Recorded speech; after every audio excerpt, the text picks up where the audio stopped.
हम इस बिल का विरोध इस वजह से कर रहे हैं क्योंकि ये हमारे मुस्लिम समाज को तोड़ने का काम है, हमारे मुस्लिम समाज को कमजोर करने का काम है और इस देश के अंदर विकास में रोधा उत्पन्न कर, बल्कि हकीकत यह है विपक्ष गुमराह नहीं कर रहा इस बिल के ऊपर, बल्कि आप लोग गुमराह कर रहे हैं। आप लोग गुमराह कर रहे हैं इस सदन को, आप लोग गुमराह कर रहे हैं इस समाज को, इस देश को। आपकी सरकार का नारा था का सबका साथ सबका विकास। मैं पूछना चाहता हूं, ये आपका नारा खोखला है।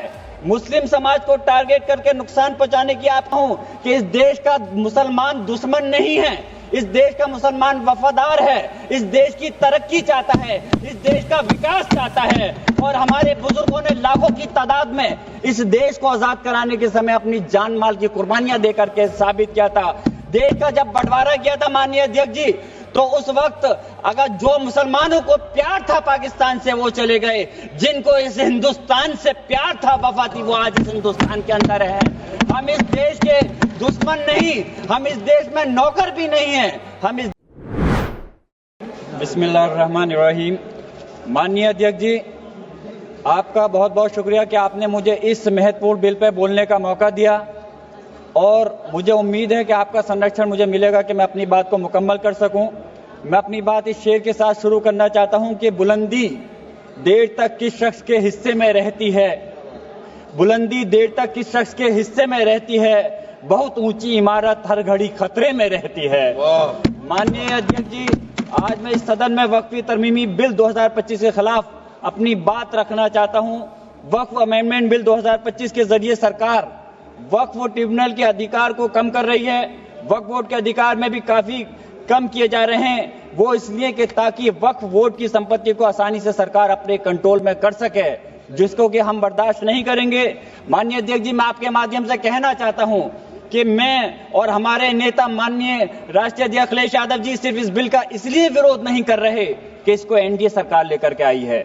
हम इस बिल का विरोध इस वजह से कर रहे हैं क्योंकि ये हमारे मुस्लिम समाज को तोड़ने का काम है, हमारे मुस्लिम समाज को कमजोर करने का काम है और इस देश के अंदर विकास में रोधा उत्पन्न करने का काम है। माननीय अल्पसंख्यक मंत्री जी कह रहे थे कि विपक्ष गुमराह कर रहा है, बल्कि हकीकत यह है विपक्ष गुमराह नहीं कर रहा इस बिल के ऊपर, बल्कि आप लोग गुमराह कर रहे हैं। आप लोग गुमराह कर रहे हैं इस सदन को, आप लोग गुमराह कर रहे हैं इस समाज को, इस देश को। आपकी सरकार का नारा था का सबका साथ सबका विकास। मैं पूछना चाहता हूं, ये आपका नारा खोखला है। मुस्लिम समाज को टारगेट करके नुकसान पहुंचाने की आपकी मंशा साफ हो गई है। माननीय गृह मंत्री जी श्री अमित शाह साहब भी यहाँ बैठे हुए हैं।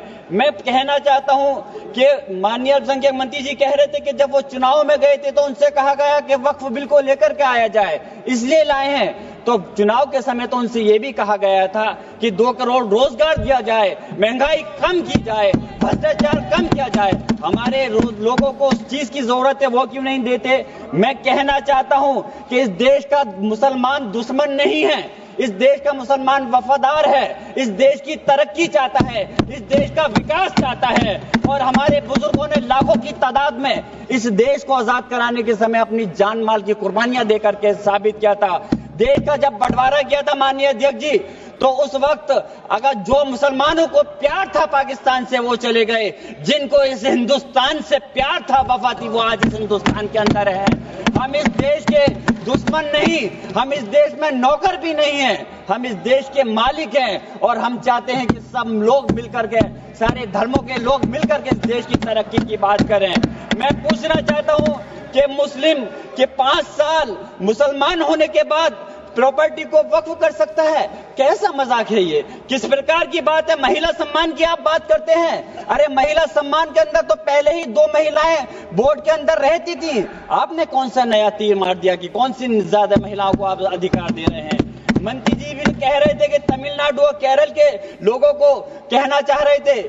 मैं पूछना चाहता हूं, याद रखना, यह बिल इतना खतरनाक है, हमारे सारे समाज को तोड़ने का काम कर रहा है और बिहार और खासतौर से आंध्र प्रदेश की जनता आपके सहयोगी दल को कभी माफ नहीं करेगी अगर वो लोग इस बिल पर आपका साथ देते हैं। तो मैं कहना चाहता हूं, कमाल की बात तो यह है, मुस्लिम समाज को हक देने की बात वो लोग कर रहे हैं जिनके पास 240 सांसद होने के बावजूद एक भी मुस्लिम सांसद आपके पास नहीं है। आप बात कर रहे हैं मुझे अफसोस है कि आप इसकी बात कर रहे हैं। सत्ता पक्ष के लोग मुसलमानों की तरक्की की बात कर रहे हैं। आपके मुंह से ये बात अच्छी इसलिए नहीं लगती, मुसलमानों को उत्तर प्रदेश हो या हिंदुस्तान का कोई सा हिस्सा हो, उन्हें नमाज पढ़ने से दिक्कत है। माननीय अध्यक्ष जी, बस मैं अपनी बात खत्म कर रहा हूं। अजान से दिक्कत है, मदरसों से दिक्कत है, मुसलमानों के कारोबार से दिक्कत है, मुसलमानों की स्कॉलरशिप को बंद कर रहे हैं, और उसके बाद वक्फ के माध्यम से मुसलमानों को हक दिलाने की आप बात कर रहे हैं। मेरा कहना है कि क्या देश में माननीय न्यायालयों के अंदर पहले से मुकदमों की कमी है, जो नए इस बिल को लाकर के नए जन्मों को विवाद दिया जा रहा है? आप वैसे तो संवैधानिक प्रक्रिया पर यकीन रखते हैं, आप कहते हैं कि संवैधानिक प्रक्रिया के तहत ही हर बूथ में चुनना चाहिए, तो मैं वक्फ बोर्ड के अंदर क्यों आप नॉमिनेट करके सदस्यों और अध्यक्ष को नॉमिनेट करके सरकार के कंट्रोल में करना चाहते हो? मैं अपनी बात खत्म करते हुए मैं सरकार से कहना चाहता हूं आपके माध्यम से माननीय अध्यक्ष जी कि इस बिल को वापस लेना चाहिए। इस बात की वाजिब चिंता है कि यह विधेयक नौकरशाही की ज्यादती को बढ़ावा दे सकता है, जिससे मुस्लिम कम्युनिटी में विश्वास कम हो सकता है। संस्कृति और मजहबी विरासत की हिफाजत कभी भी प्रभावित नहीं होनी चाहिए। आप अलग से मुस्लिम संस्था के आखिरी बात माननीय अध्यक्ष जी, आखिरी बात मैं कंक्लूड कर रहा हूं। मैं पूछना चाह रहा हूं कि दूसरे समुदाय के लोगों को वक्फ बोर्ड के अंदर रखने का क्या मतलब बनता है? क्या आप दूसरे मजहबी संस्थाओं के अंदर मुस्लिम समाज को भी रखने का काम करेंगे? तो इसलिए इस प्रकार का भेदभाव, नफरत की दीवार खड़ी मत करिए। इस देश की तरक्की के लिए सब लोगों को मिलकर के साथ चलना पड़ेगा। मैं अपनी बात इस शेर के साथ खत्म कर रहा हूं माननीय अध्यक्ष जी कि ये इंसान के बनाए हुए काले कानून, ऐसे कानून से नफरत है, अदावत है मुझे, इनसे हर सांस में तहरीक बगावत है मुझे। बहुत बहुत शुक्रिया माननीय अध्यक्ष।